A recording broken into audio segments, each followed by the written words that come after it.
Welcome back to Let's Talk Tuesday.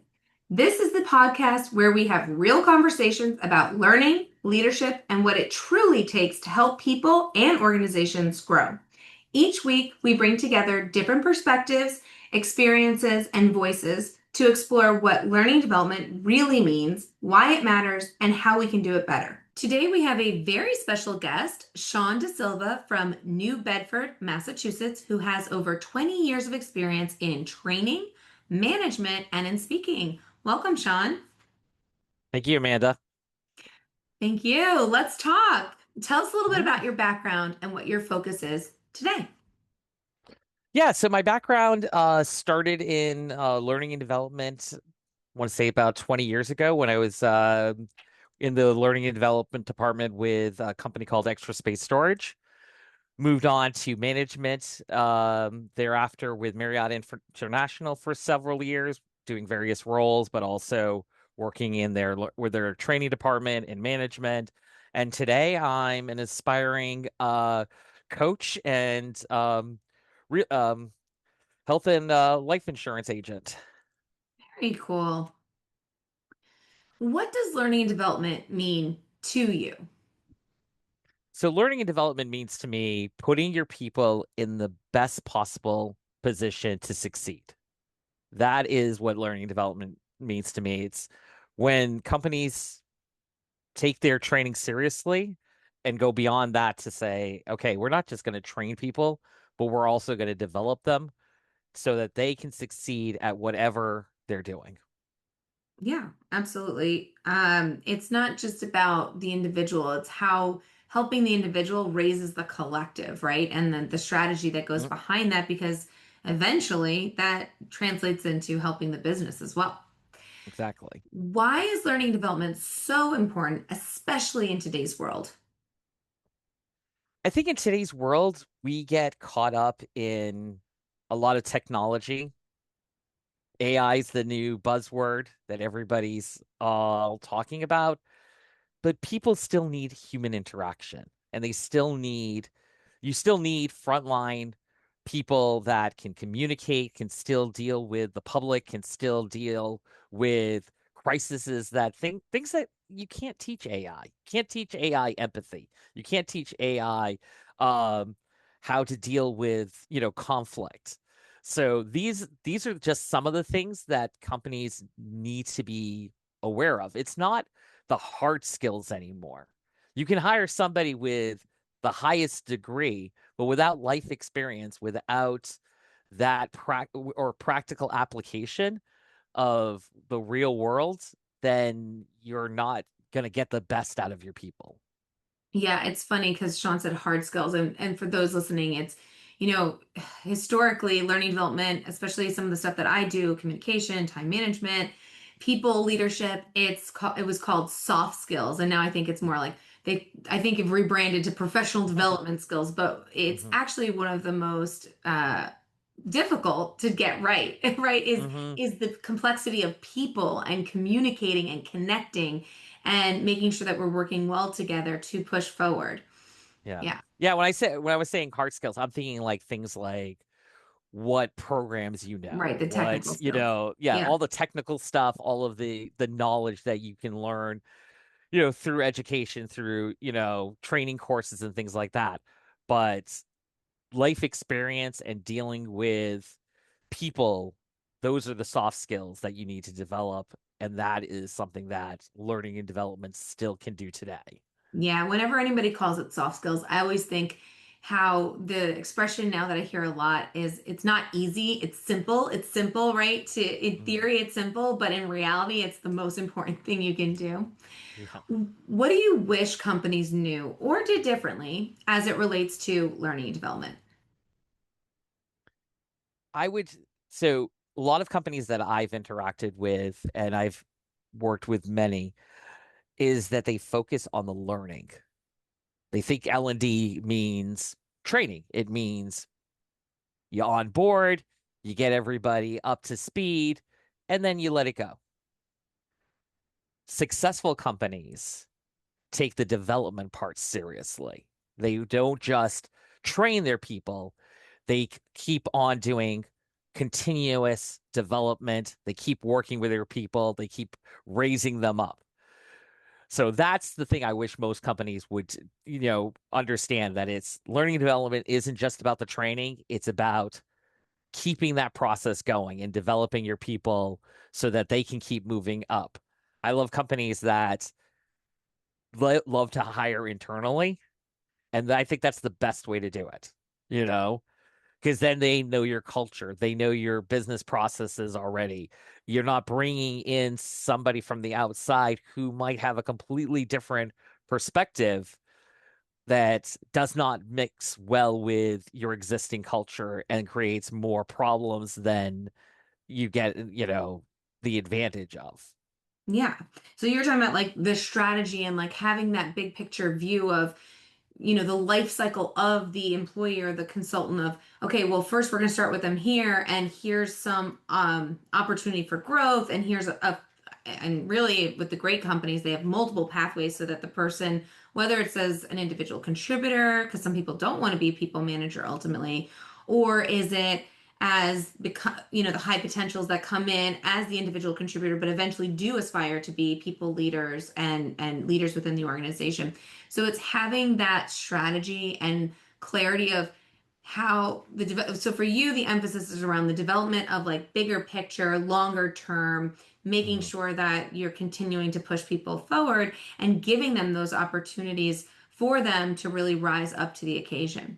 Yeah, it's exactly what we do at Toastmasters. I mean, because a lot of people just associate Toastmasters with, you know, building confidence, public speaking, but there is a lot of areas in Toastmasters where you can develop your leadership capabilities. And that's the hidden gems of Toastmasters that a lot of people don't see. And that there's also a lot of those skills that you can build. And that's why I love because Toastmasters, because it raises people up, you Yeah, know? so to fill the audience in, Sean and I actually know each other through Toastmasters International. And for those of you who are not familiar with it, it's an organization around the world that has multiple chapters where you can go and practice speaking in front of people. And like Sean said, it's not just about speaking and communication, but it's also this opportunity to develop leadership skills in sometimes seemingly adjacent capacities, in the sense that you are stepping up to try to manage a meeting, or you're stepping up to try a role for the first time. And Sean and I are actually just coming off of CLCon 2026, which is the communication and leadership conference that Yep. Sean actually was a co-chair of the entire event for. And to see, over 150 people across 63 different chapters throughout New England come together with all different backgrounds, all different, experience levels and life skills, and just different worlds colliding. For me, it's funny that you say the confidence piece, because for me, the big three C's from that conference, that takeaway, was really like instilling confidence in yourself and the desire Hmm. to keep pushing forward, the connection of people to people interaction and how to improve that, and then the community of coming together and supporting each other and helping each other progress and grow. And so, yes, Sean has been doing Toastmasters many moons, a couple of decades, I think, at this point, right, Sean? Yeah, it's coming on close to 2 decades. Yeah. Wow. And So, so for me, I'm new to it, but I just kind of fell in love with it. It's such a natural synergy for somebody who's lived in learning development for so long. For me, to come into this community where it's all about helping people get better and grow and develop, I'm like, that's my love language. Like, how do mhm. we do more of this? So it's so fun to see how, we talk about learning development here, but a lot of people are thinking in the corporate lens and in their day job.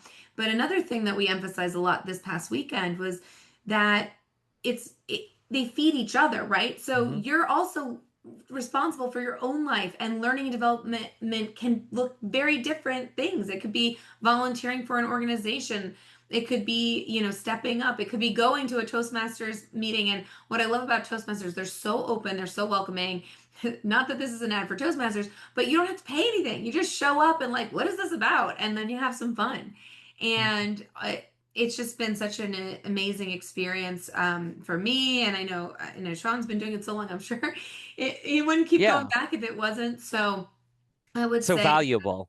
yeah, Yeah. And yeah. that's the thing. It is a community. It is a place where people lift each other up. It is a place where people come to grow and develop themselves. And again, Toastmasters sells the organization on people coming to build their confidence, become better communicators, stronger communicators. But again, I have to stress in the development world, the fact that you could have an opportunity like I had this past weekend to lead up an entire conference and that's a project management skill. That's an event management skills. Those are, there was People many, leadership. You had a team of yeah, people and yeah, there's volunteers. so many things that I could, tag on my resume now because of just this one event. And the interactions was amazing, but there's so much that you can gain just from going to these conferences and just getting outside of the club environment. Yeah, Is and I there's a think lot of leadership opportunities. Yeah, and I think that that's a good point too for those listening that while we usually focus on kind of companies and development, it's on you to continue your learning journey. So if you don't feel like your organization is investing in you or that doesn't let you off the hook. You are responsible for your own growth and development. And so challenge yourself. Find a way to continue your growth, whether that's reading books or going to volunteer events or going and checking out your local Toastmasters club because again, they're all over the world. I know we have an audience, a global audience in this podcast, and I believe they're worldwide. Sean would know Oh, better than yeah, me, but they are. It's a global organization. And then the thing too for your listeners, and because I know one of your questions coming up is what should companies know what's or take the away? yeah, And there are half of the Toastmasters world are corporate clubs. So you yeah, have two types of clubs. Community clubs, which is open to the general community of that area, but then corporations, they start their own Toastmaster chapters or franchises in their organizations to develop their own people. So love that. that is a great way for companies to not to invest in their people, to say, hey, let's bring Toastmasters into our corporation, make it available for our employees, not just, again, the people who need a confidence boost or need communication, but also can learn leadership skills, project management skills without us having to give them the real projects. Formal training, They, right. yeah, this could be a way you can get people to warm up to those things and move up your people in a very real way. That's I've a great seen many point. people come through Toastmasters who, again, had no experience in leading teams or doing projects and things like that. And then all of a sudden, because of their involvement with Toastmasters, their company sees that that they have that capability now, and now they're on charge of projects and they're moving up in their company, getting promotions. So this is a great way for companies to, in a very affordable way, invest in their people. Yeah, and it's interesting. So I've gotten the opportunity to visit a few corporate clubs at this point, and some of them do it like a lunch and learn. The way some Hmm. organizations do lunch and learn. They open it up to anyone. They do it at a lunch hour, so or before the day starts, after the day starts. And the nice part is that some organizations sponsor theirs, whereas some just allow it to happen so that the individuals choose whether or not. So it doesn't necessarily, if you're listening as a business owner or as a leader, it doesn't necessarily cost the company, the organization money, but it does allow opportunity. What culture are you building? That's what I would say. It's like, are you Hmm. building community within your culture? Are you building opportunities for people to step up and shine and get braver and have stretch opportunities? Yeah. So I know Sean And and I from are my big fans. experience, Amanda, Yeah. I'll tell you this: it is also a great way to build morale in your Mm-hmm. in your company, Mm-hmm. and also for the companies who I've seen it do it very successfully and really those are the ones that do sponsor it, that do Mm-hmm. take it seriously.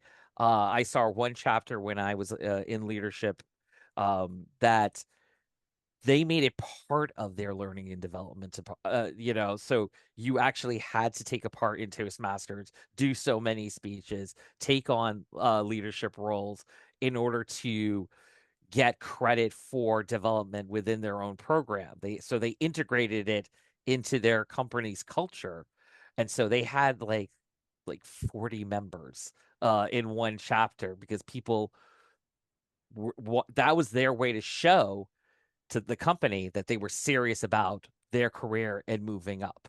Yeah. So it's a great way to to bring an incentive to your employees, raise their morale, create some community. So that is something. And, there's also something in Toastmasters that I love to do, and that's Hmm. mentor others. Hmm. And I feel like in the world of learning and development, that is probably something that a lot of companies overlook is that they have trainers, they have managers, but where are your mentors? Where are the people that whether they're new or experienced, that they can connect with for guidance? Yeah. And statistically, when people say, well, what's in it for the company?